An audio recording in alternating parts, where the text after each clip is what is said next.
Sharon Allen. Sharon Allen, une femme orthodoxe juive, a découvert un code caché dans les écritures juives qui révèle le vrai Messie. J'interviewe des personnes dans la rue. Puis-je vous prendre quelques minutes? Non. Okay. Quel est votre nom hébreu? Puis-je prendre quelques minutes et vous poser quelques questions? Ok.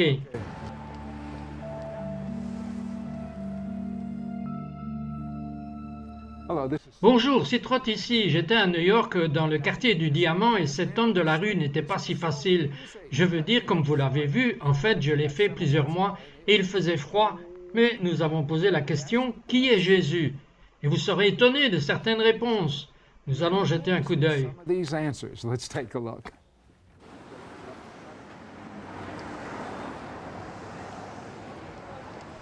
Quel est votre avis sur le Messie? Un jour il viendra et sauvera le monde entier. Et où avez-vous trouvé cela? Dans la Bible juive. How Et comment saurez-vous quand il arrivera? Eh bien, nous ne le savons pas, nous espérons. Pensez-vous qu'il y a un Messie juif? Vous devez y croire. and Et vous pensez qu'il est déjà venu? yet Nous ne savons pas. Nous croyons qu'il vient. Quand? On ne sait pas. but when Et quand il vient, comment le saurez-vous? Ne vous inquiétez pas de quand il viendra. Il viendra, et assurez-vous que vous le savez. Dans votre cœur, qu'est-ce que vous croyez au sujet du Messie? Que nous espérons qu'il va venir. Soyez prêts pour cela, nous devons vraiment l'espérer. and what will Et comment saurons-nous quand il viendra? becomes Je ne sais pas exactement comment. Je veux dire, qui est Jésus? Ah, je ne veux pas faire de commentaires à ce sujet. and Et en tant que juif, que dites-vous que Jésus est? is. Je n'en ai aucune idée. I have no. Non, j'ai dit en tant que juif. Il est juif. I said, as a Jew, he's Jewish, right? Je ne veux pas parler à propos de cela. Who is Jesus? Qui est Jésus?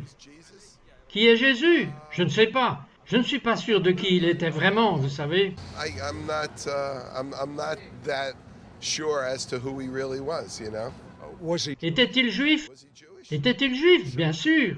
Se pourrait-il que les chrétiens suivent Jésus comme le Messie, et quand le Messie juif viendra, il se révélera être le Jésus juif? It'll turn out to be the Jew, Jesus. Je suis conscient que c'est ce que les chrétiens croient, mais nous n'avons pas été enseignés comme cela par nos rabbins, génération après génération. Jésus aurait-il pu être le Messie juif? That I don't believe. Non, non, ça je ne le crois pas du tout. For enough. Avez-vous une raison de ne pas y croire? Simple. La simple raison est que je crois fermement dans ma religion qui en déduit qu'il ne l'est pas. Donc ce n'est pas le cas, et je ne me pose pas la question. Croyez-vous dans un Messie? Bien sûr. Croyez-vous que Jésus est le Messie juif? Jesus is the Jewish Messiah. C'est discutable. Croyez-vous qu'il peut être le Messie juif? C'est possible. If tonight Si ce soir Jésus venait dans votre chambre et que vous voyez ses mains cicatrisées et qu'il vous dit « Je suis le Messie », que diriez-vous? I am the Messiah, what would you say?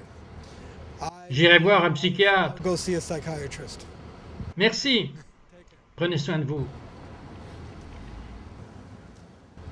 You know, Vous savez, ces réponses sont intéressantes, mais là, il y a un thème sous-jacent. Et le thème sous-jacent était « Nous, les Juifs, ne pensons pas par nous-mêmes. Nous laissons les professionnels qui sont payés pour cela y penser pour nous. » Sharon Allen, vous êtes venu d'un contexte de gentils juifs traditionnels dans ce domaine de New York. Donc, si j'avais tenu ce micro devant vous à l'époque, qu'auriez-vous fait? what would you have done?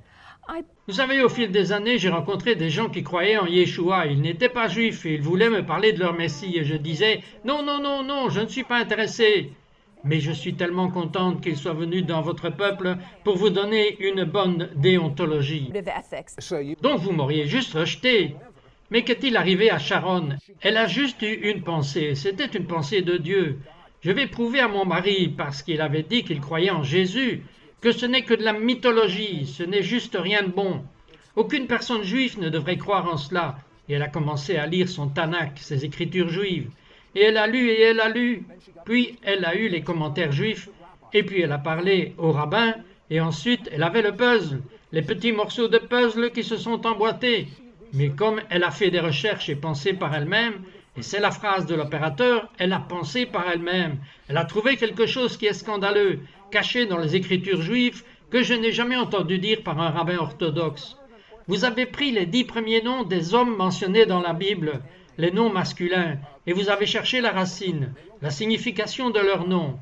Et expliquez ce que vous avez trouvé. And explain what you found.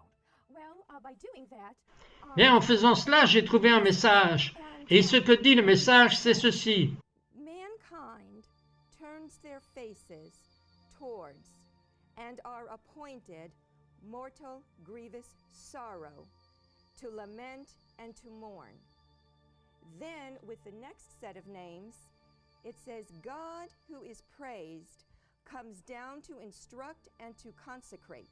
He is sent forth as a prophet priest to be smitten and scourged, to die, to give rest and security, a quiet attitude of peace. So, in other words, Donc, en d'autres termes, elle a pris le 5e chapitre de la Genèse, elle a pris les 10 premiers noms dans l'ordre, elle a recherché la signification de la racine et a obtenu quelque chose qui me semble chrétien. sounds Christian to me. Cela me semble aussi, mais bien sûr, chaque étape du chemin, à travers mes recherches, j'ai encore décidé qu'il n'y a aucun moyen que je puisse croire en cet homme. J'ai dû rater quelque chose, et puis j'ai regardé plus loin, et j'ai continué mes recherches que j'avais faites pendant des semaines, pendant des mois, jusqu'à ce que j'ai le débat public avec le rabbin Shosket. Et cela a été le tournant, parce qu'alors j'ai réalisé que les chrétiens qui disent les prophéties dans les Écritures hébraïques parlent du Messie juif. Et je devais venir à la réalité que oui, et c'est vrai. That is true. You know, Vous savez quoi, j'ai étudié vos recherches, et c'est merveilleux. Et là, c'est quelque chose comme ça. Je sais que c'était intriguant pour vous, mais dans les Bibles anglaises, ils disent généralement « un ange du Seigneur ».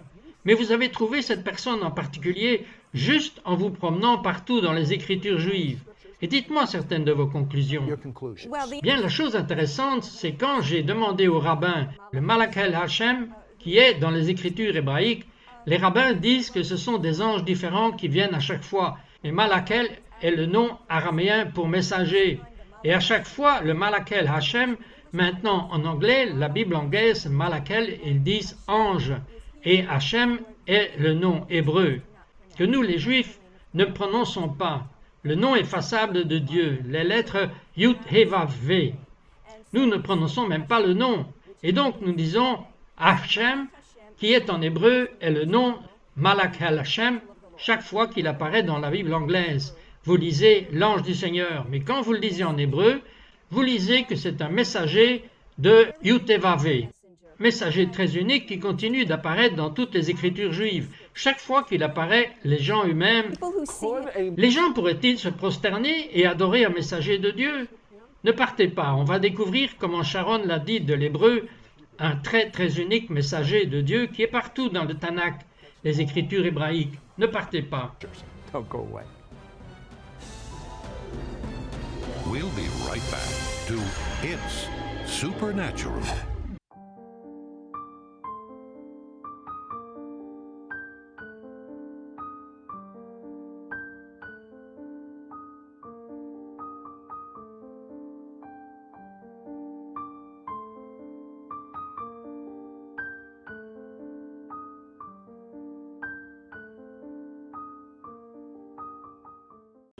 We now return to It's Supernatural. Did you? Est-ce que vous avez reçu cela? Sharon Allen, élevée dans une famille juive de religion orthodoxe à New York, littéralement, elle et son mari ont construit la synagogue orthodoxe synagogue d'Irvine en Californie. Elle a étudié, elle a pensé par elle-même, elle a pris les Écritures juives et elle a trouvé des choses incroyables. Et tout d'un coup, elle est intriguée par ce qu'il y a dans la Bible anglaise. Il est dit l'ange du Seigneur, mais en hébreu, il est dit un messager. Et quand vous lisez dans le contexte, à chaque fois que le messager très spécial du Seigneur se montre, il se passe certaines choses incroyables. Donnez-moi des exemples, Sharon. Give me some examples, Sharon. yes, each time Oui, à chaque fois que le Malakel Hashem apparaît, les gens tombent immédiatement sur le sol, et ils tombent sur leur visage, et ils craignent pour leur vie. Ils disent qu'ils ont vu Dieu face à face, et qu'ils vont mourir. Et en fait, si ce n'était qu'un simple être créé, juste un ange, l'ange devrait leur dire tout de suite « Ah non, non, non, je ne suis pas Dieu. vous n'avez pas à craindre pour votre vie. Mais il ne les corrige pas. Ce qu'il dit est shalom. En d'autres termes, il dit la paix. Il leur donne la plénitude psychologique. Parce qu'il sait qu'ils n'ont rien à craindre pour leur vie. Et donc, chaque fois qu'il leur donne la paix, et il partage avec eux ce qu'il veut leur dire. Par exemple, lorsqu'il est apparu à Manoah, dans les Juges, c'est le père de Samson. Avant que Samson ne soit né, Manoah a reconnu qu'il a vu Dieu face à face et qu'il a vu l'ange, ce Malakal Hashem, cet unique messager de Dieu. Et Manoah était tellement excité, c'était tellement merveilleux, les choses miraculeuses qu'il était en train de voir, qu'il a voulu offrir un sacrifice au Malakal Hashem. Maintenant, si c'était juste un simple être créé, un ange, il ne pouvait pas accepter le sacrifice. Seul Dieu peut accepter des sacrifices. Vous n'offrez des sacrifices qu'à Dieu. Mais le Malakal Hashem a accepté le sacrifice de Manoah. Et comme le sacrifice brûlait, les flammes atteignaient les cieux et le Malakal Hashem est entré dans les flammes et est monté au ciel. Et Manoah a dit « Oh, c'est Pélé !» Autrement dit, c'est la chose la plus merveilleuse, la chose la plus miraculeuse. Et ce mot hébreu « Pélé » qu'il utilise est seulement utilisé quand on parle de Dieu. Et ainsi, de temps en temps, de nouveau, chaque fois que le Malakal Hashem apparaît dans les Écritures hébraïques, c'est un messager unique que les gens reconnaissent comme Dieu. Et pourtant, il apparaît comme un homme. as a man. So, Donc vous pensez que c'est vraiment Yeshua, le Messie, avant qu'il soit venu sous la forme de Jésus. Jesus. Yes. Oui, vous savez, après avoir rencontré le rabbin Choquette, je suis rentré chez moi le soir et j'ai dit à ma famille, je crois maintenant en Yeshua comme le Messie juif. J'ai maintenant décidé que je devais lire le Brit Hadisai, la Nouvelle Alliance. C'est ce que lisent les chrétiens. Donc pour moi, c'était un livre interdit.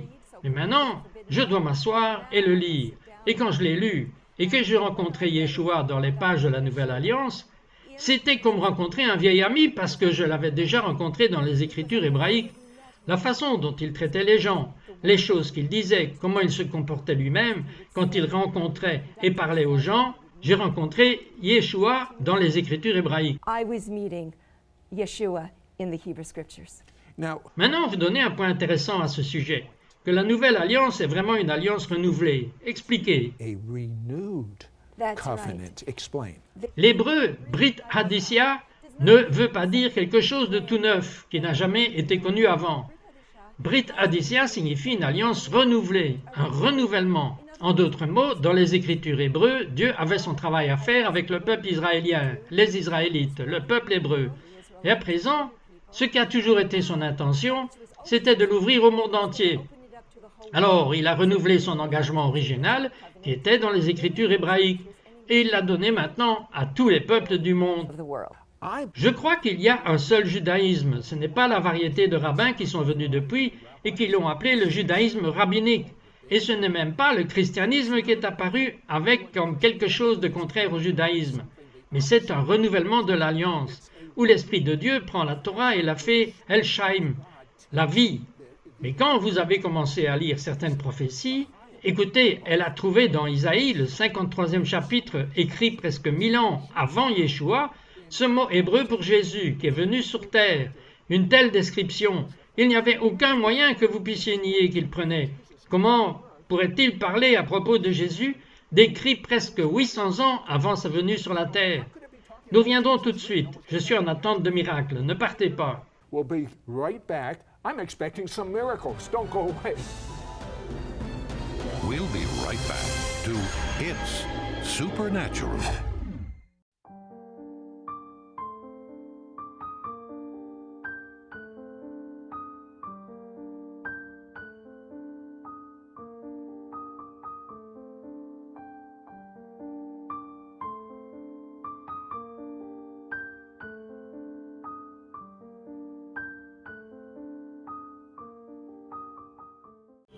We now return to It's Supernatural.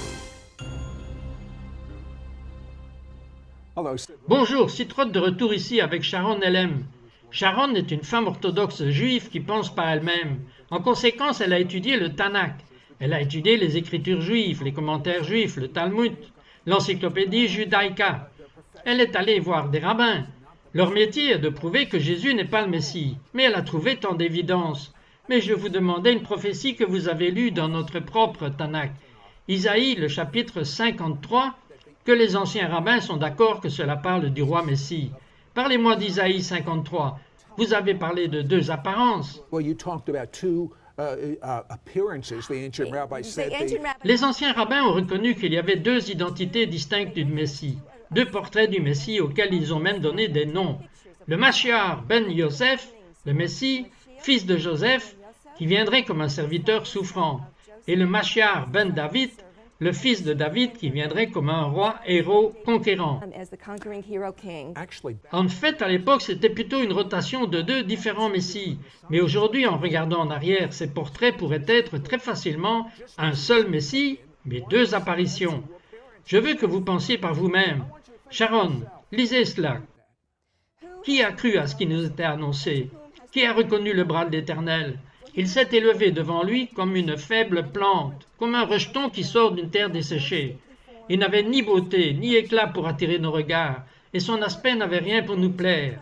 Méprisé et abandonné des hommes, homme de douleur et habitué à la souffrance, semblable à celui dont on détourne le visage. Nous l'avons dédaigné, nous n'avons fait de lui aucun cas. Cependant, ce sont nos souffrances qu'il a portées, c'est de nos douleurs qu'il s'est chargé, et nous l'avons considéré comme puni, frappé de Dieu et humilié. Mais il était blessé pour nos péchés, brisé pour nos iniquités. Le châtiment qui nous donne la paix est tombé sur lui, et c'est par ses meurtrissures que nous sommes guéris. Nous étions tous errants comme des brebis, chacun suivait sa propre voie, et l'Éternel a fait retomber sur lui l'iniquité de nous tous. Il a été maltraité et opprimé, et il n'a point ouvert la bouche, semblable à un agneau qu'on mène à la boucherie, à une brebis muette devant ceux qui l'attendent. Il n'a point ouvert la bouche, il a été enlevé par l'angoisse et le châtiment, et parmi ceux de sa génération, qui a cru qu'il était retranché de la terre des vivants et frappé pour les péchés de mon peuple. For the transgression of my people. Sharon, Sharon, je vais vous arrêter tout de suite. Vous pouvez lire ceci vous-même. J'ai lu ceci à mon père juif orthodoxe, qui est celui qui ne voulait pas admettre que Jésus était le Messie, ou cet homme, comme il disait. Mais quand je lui ai lu, il m'a dit d'arrêter de lire cette Bible chrétienne. Et lorsque je lui ai montré que je lisais le Tanakh, les Écritures juives, que notre rabbin orthodoxe avait inscrit pour moi, si c'était assez bon pour mon père qui ne voulait pas croire que c'était Jésus, c'est assez bon pour vous. Sharon, lorsque vous avez lu cela, que s'est-il passé à l'intérieur de vous? what happened inside of you? I was J'ai été choqué, j'étais étonné, j'ai tout de suite su que c'était ce que les gentils disent de leur Messie. Mais encore une fois, Sid, je veux dire que pour moi, il n'y avait pas de façon dont je pourrais croire dans cet homme. Mais je dois dire, quand je lis ces Écritures, que j'ai été étonné parce que c'est absolument le cas. Cela sonne comme l'histoire. C'est tout le message de Yeshua. Pourquoi il est venu, pourquoi il a souffert et comment Dieu l'a élevé le troisième jour. on the third day. Now Maintenant, permettez-moi de vous demander, en Jérémie, un autre prophète juif, il parle d'une alliance renouvelée. Expliquez cela. explain that. Yes. Vous savez, d'abord Jérémie parle sur la façon dont il y aura toujours le peuple juif. Il dit qu'il y a une seule façon de ne pas avoir un peuple juif. Si vous pouvez enlever les étoiles du ciel, plus de lune, plus de galaxies, plus rien, alors vous pourrez nuire à mon peuple juif. Sinon, ils seront toujours là. Ils sont ses bien-aimés. Ils donnent un message qu'il y aura un nouveau pacte, une alliance renouvelée, pas comme l'alliance qu'il a donnée aux Israélites lorsqu'ils ont désobéi à ses lois, mais une nouvelle alliance où la loi sera écrite sur leur cœur, et ils l'adoreront, et lui obéiront, et suivront ses commandements. And follow his commandments.